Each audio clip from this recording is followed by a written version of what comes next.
મારું નામ મહાલિયા ઠાકરસિંહભાઈ ધરમસિંહભાઈ,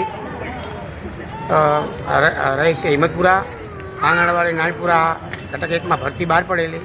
અહીંના ભરતીના બહાર પડી એટલે મારી વહુએ, અમારા દીકરાની વહુએ આરતીબેન અજીતભાઈ જરોરિયા એમને ફોર્મ ભરેલું અને ગોપીબેન અક્ષયકુમાર રાઠોડે ખોટા ભાડા કરાર કરી અને પહેલા કર્મે નામ જાહેર કરેલું અને એને ભરતીમાં સામેલ કરી અને અમે અમારી વહુનું નામ બીજા નંબર આવ્યો.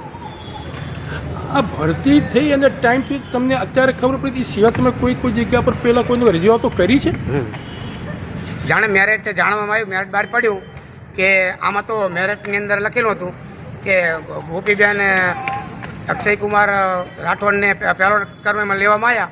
તો અમે નગરપાલિકામાં જે દાખલા ડોક્યુમેન્ટના ચેક કરાયા તો એ ડોક્યુમેન્ટ બધા ધામાના બોલતા હતા અને ખોટા ભાડા કરાર કરી અને લાગુ કરી નગરપાલિકામાં દાખલો રદ કાઢવામાં આવ્યો હતો.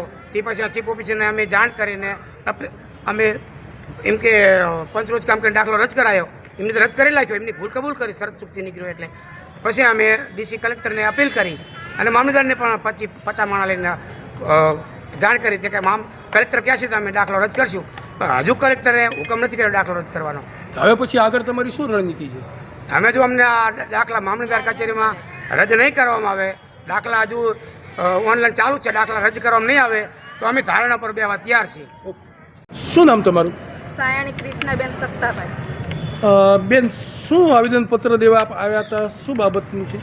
જે આંગણવાડીની જે ભરતી થઈ હતી નગવાડા ગામમાં તે માટેની જે આંગણવાડીનો જે 2 બહેનોને નિમણૂક કરી છે તેમાં જે રહેણાંક જે ચિંચવાડા ગામના છે એને સ્થળાંતર કરીને રામવડનેસના રહેવાસી છતાં બી તેમને હે ને અમારા ગામના તલાટી કે સરપંચે રહેણાંકનો દાખલો નથી આપ્યો.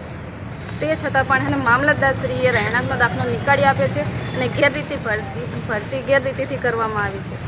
જે રહેણાંકનો દાખલો રદ કરે તે માટેની આ અપીલ કરવામાં આવી છે. આ સિવાય કે તમે જ્યારે આ ભરતી થઈ એ પછી તમને આ ખબર પડી પછી કે ક્યાંક તમે કોઈને રજૂઆતો કરેલી છે? હા.